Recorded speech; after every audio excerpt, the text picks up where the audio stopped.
Morning students. Unit 2 Mechanical and Comfort Properties of Fibers. What are mechanical properties? What are the importance of mechanical properties? And what are the comfort properties? What are the importance of comfort properties?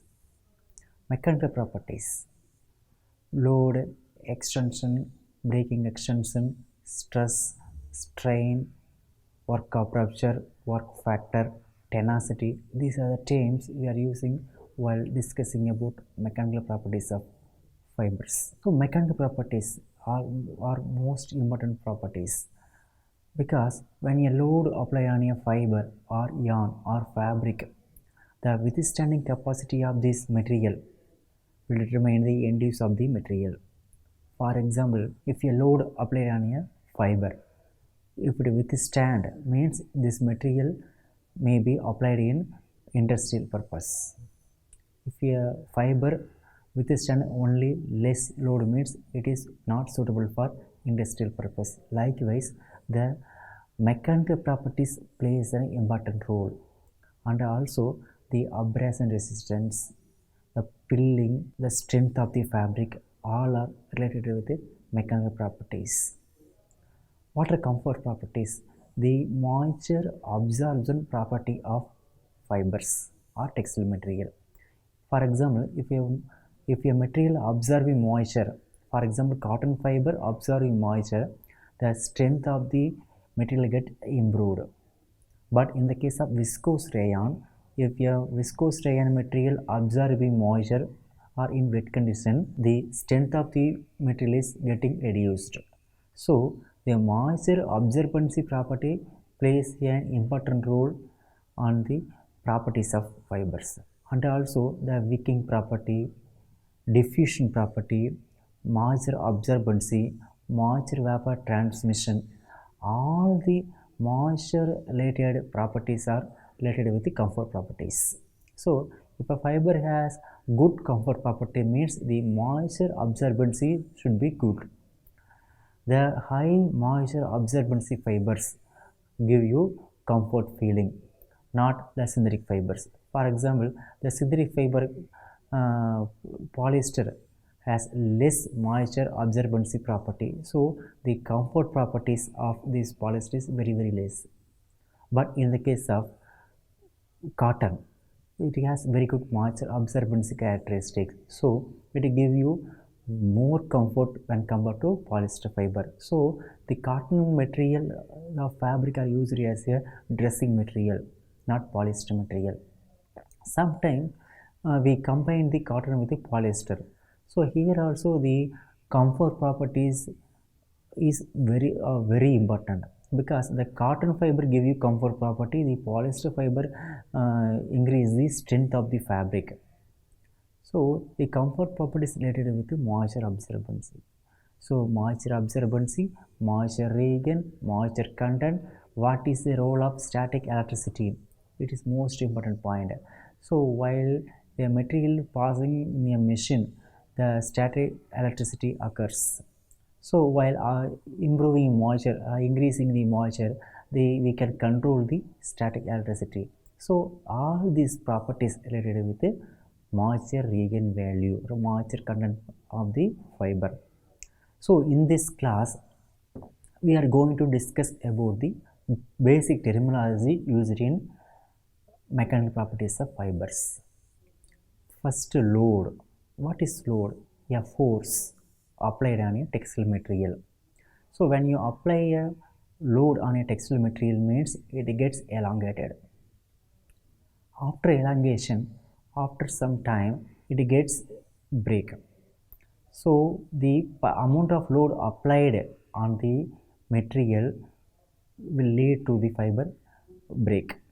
So the amount or the load required to break the specimen is called breaking load.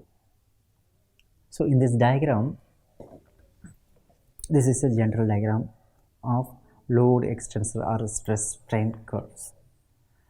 So what is load? When this is a material means when you apply load, the material get extension. If you apply stress, the material get extension in its axial direction. So it increases causes and it leads to a breaking point. So the applied load normally used in grams. What is breaking strength? So this is the load at which the specimen break. So while applying load, we apply the load, the specimen get extended. So we increase the load, the elongation also increased. At what load the specimen gets break is the breaking strength. For example, 5 gram of load is required to break the specimen, means the breaking strength of the fiber is break 5 grams. Or if a fiber breaks at 7 grams of load, means the breaking strength of the fiber is 7 grams, for example. Okay. Next, stress. This the ratio between force and the area of cross section. The ratio between force applied and the area of cross section of the specimen is called stress. Otherwise we call as load. Okay. The stress formula is force divided by area of cross section. This is the formula for finding the stress. What is strain? When a load is applied on a specimen, a certain amount of stretching takes place this area. When a load is applied on the specimen, certain extension is possible. The stretching force, the extension force is called strain. The formula for strain is elongation divided by initial length. How much it is elongated in this diagram? How much it is elongated, and the initial length is the strain. So these are the basic system: load, breaking strength, stress, strain. These are the basic properties, mechanical properties of fibers. Next, tenacity. The ratio of load required to break the specimen and the linear density of the material is called tenacity. Tenacity, the formula for tenacity is load divided by linear density. So in this diagram, the load required to break the specimen. For example, it is 5 gram, means the 5 gram of load required to break the specimen, and the linear density. Normally linear density means the count of the yarn. It may be English count or text count or linear. It is a count of the yarn. So the tenacity, the unit for tenacity is gram per denier or gram per text. Tenacity is nothing but the ratio of load required to break the specimen and the linear density of the specimen. The ratio between these two is called tenacity. Elastic recovery. We know very well the elastic recovery property is an essential property for textile materials. Especially in knitted fabric, the elastic recovery is most important. For that purpose only we add lycra or spandex fibers while producing knitted fabrics, because the widthwise elongation is required in knitted fabrics. The purpose of knitted fabric we are using is to get more elongation. So for that purpose only we are mostly using knitted fabric. The elastic recovery means after applying force, the material gets its original position is called elastic recovery. The percentage, the power of fiber retaining its original position or retaining its original length is called elastic recovery.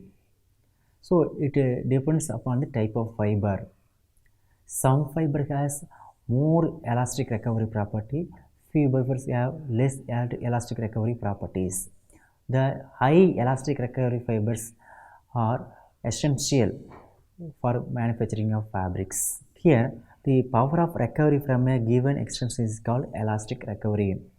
It depends upon the following factors. First, the type of extension, what type of extension it is applied on the material, fiber structure, the structure of the fiber.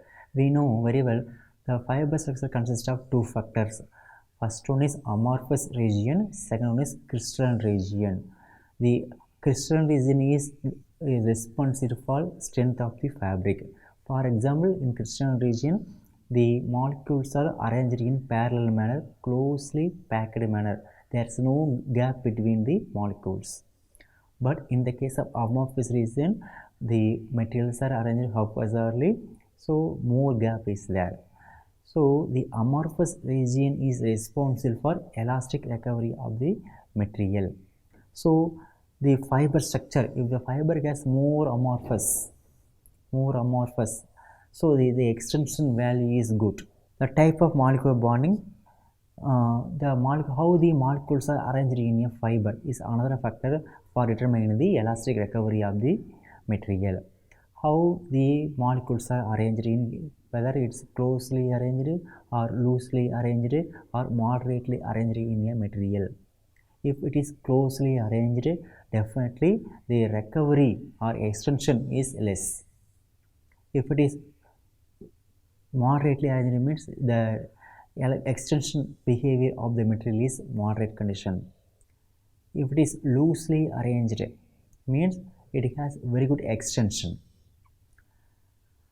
Crystallinity of the fiber, so already we discussed the crystalline region present in the fiber. For example, polyester fiber, it has more than 60% of crystalline region. So the crystalline region also offers the elastic recovery of a material. This is called load extension curve, breaking extension. The elongation necessary to break the specimen is called breaking extension. So elongation required to break the specimen is called elongation and break or breaking extension. Here the breaking extension formula is the breaking extension at break divided by initial length into 100. This is the formula for breaking extension. Here the elongation value, here we apply load. So elongation, for example, this is the breaking point, means what will be the elongation percentage. For example, here 1 to 5 means the 5. What is the initial length of the material? For example, initial length is 4 into 100 give you the breaking extension percentage. Once again I repeat the same. Breaking extension is the ratio between elongation and break divided by initial length into 100. Elongation and break, for example, this is the material, means this is a breaking point, means we can denote the point here is a breaking extension. So what is the initial length into 100 is the breaking extension of the material. Yield point, next topic is a yield point. This diagram explains what is yield point. After an initial period with a steep slope, extension suddenly becomes much easier. For example, if you apply load, the material get extended. So if you keep on increasing the load, after some time the extension is very easy.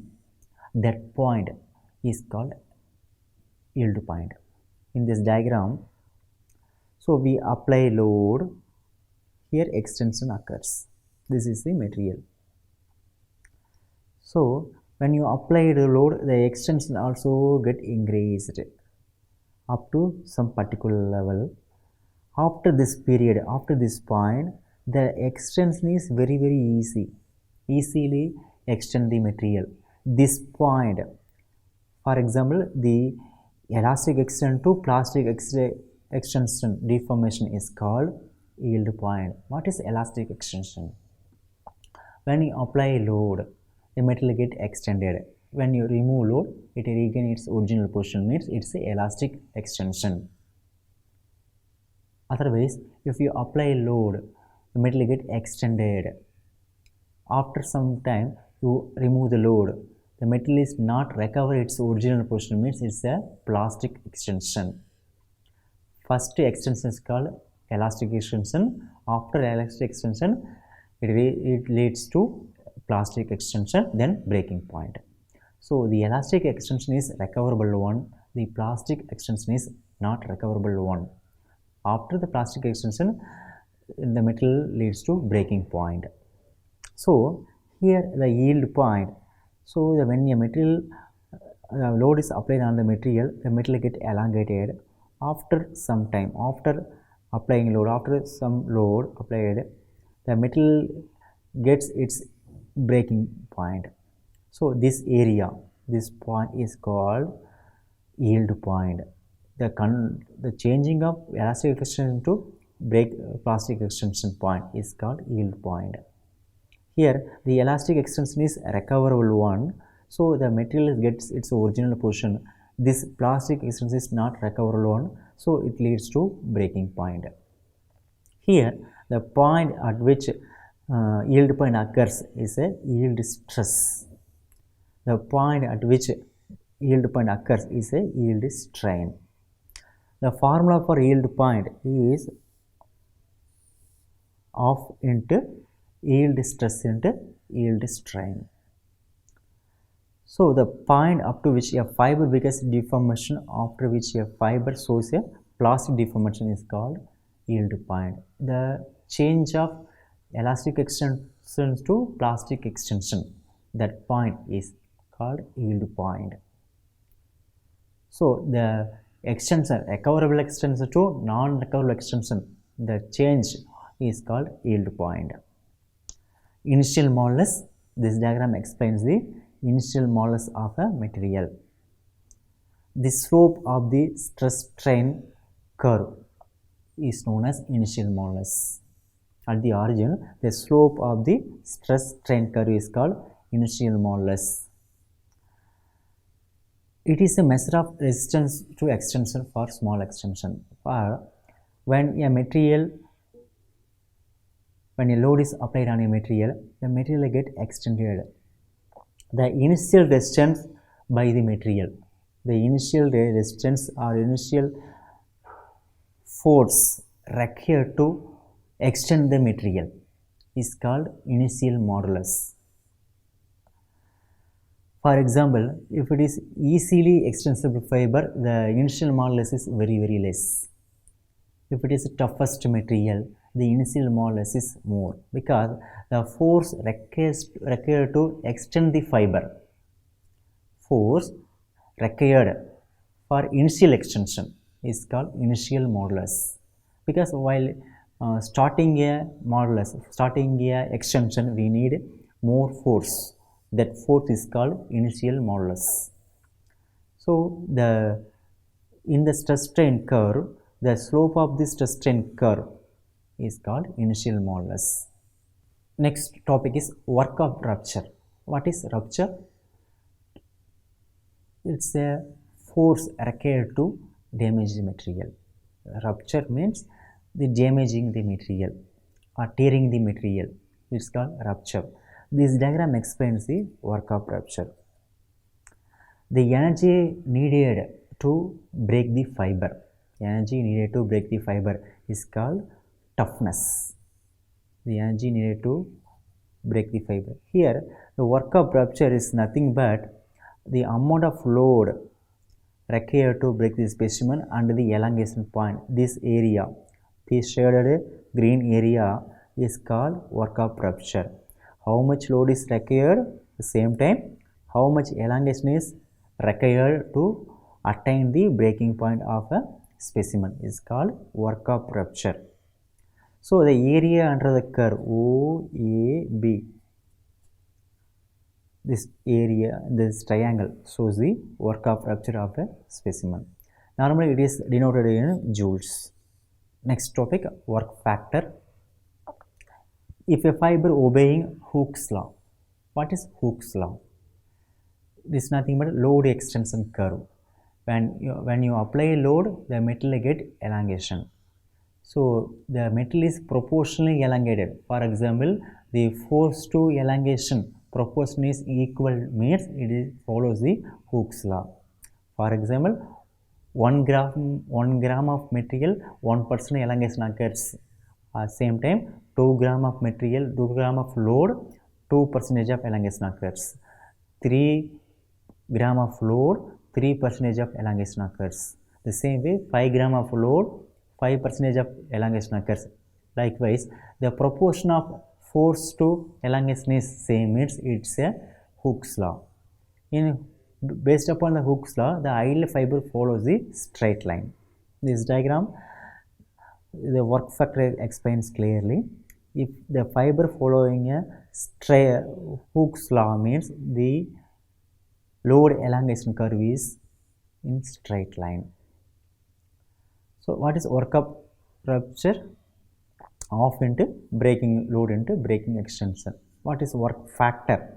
Work up rupture divided by breaking load into breaking extension is the work factor.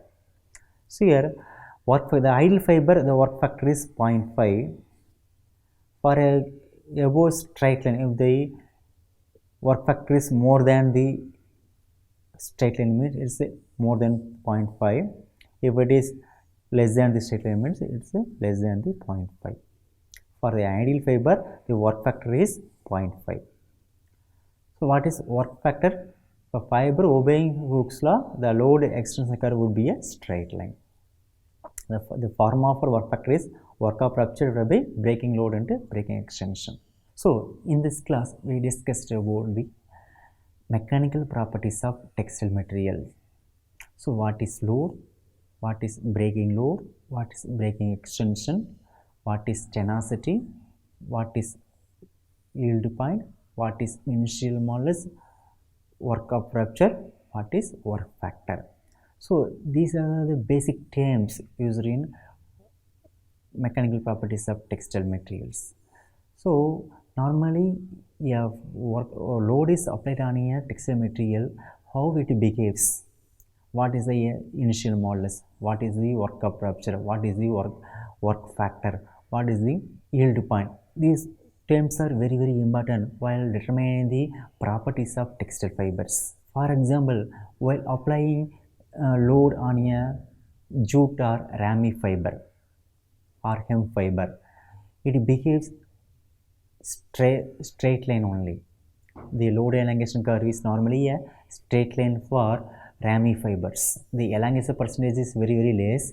Even though we applied high load, the elongation is less, the extension is more. But in case of wool fiber, even we applied less load, the elongation percentage is very high.